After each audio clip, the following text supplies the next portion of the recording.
Hey, everybody, welcome back to the show. This is The Mental Breakdown. I'm your host, Joey Velez. No guest today, just me talking to you. So let's have a little conversation. This is a very exciting time of year. It's the holiday season. People are putting up lights and decorations.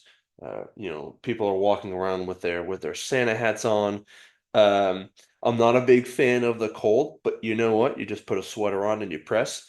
But it's an exciting time of year because I think this is an opportunity to just celebrate and appreciate the time you have with your loved ones.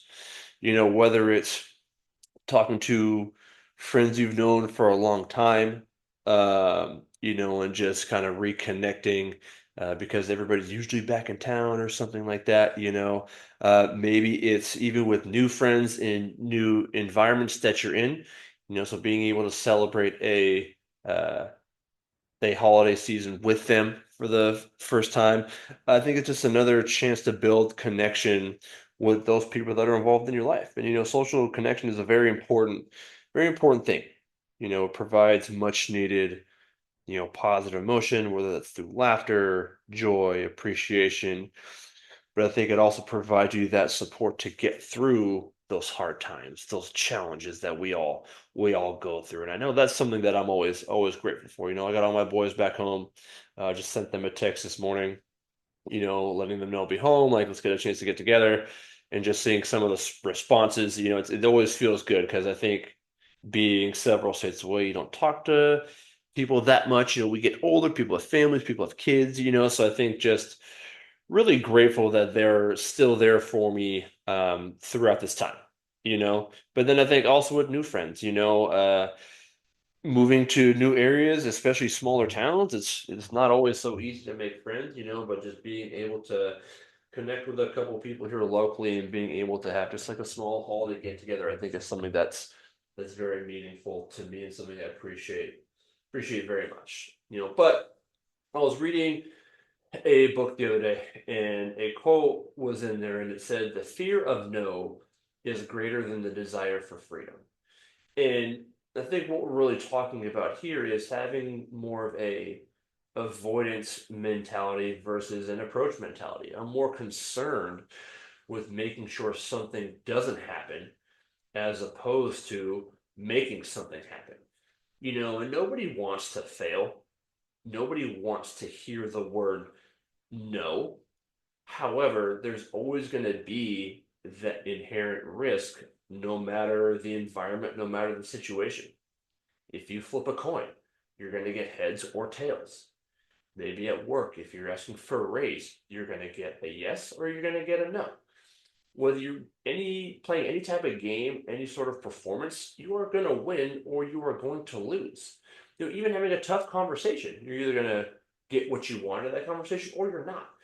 However, the only way that you are going to know the true answer is if you jump in and take that risk.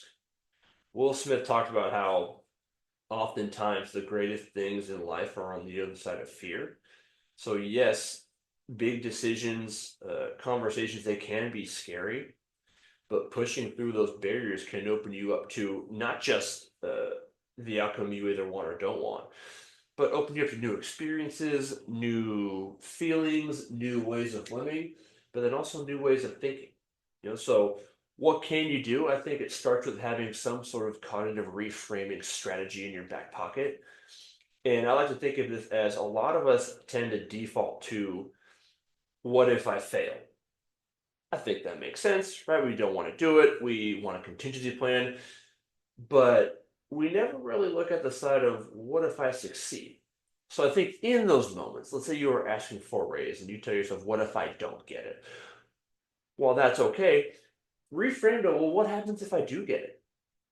How is that going to change things? What can I do to make sure I elicit that change? So it really shifts your attention and your focus from an avoidance mentality to something that I want to go out and go get. But then that can also increase optimism, motivation, and confidence heading into those situations. I think something else you can do is through the art of self reflection. So, taking the time and really write out or talk out loud, whether it's to yourself or someone else, why am I fearful of this situation?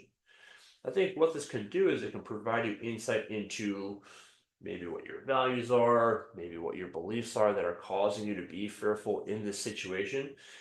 But I think what it also does is it allows you to process those fears from a different perspective.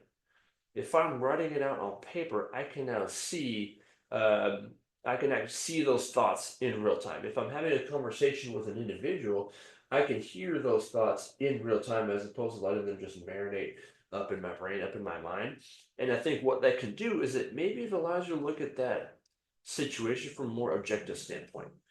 But I think it provides you very valuable information for you to grow, for you to learn, and for you to maybe make the necessary changes you need to overcome those fears in your life.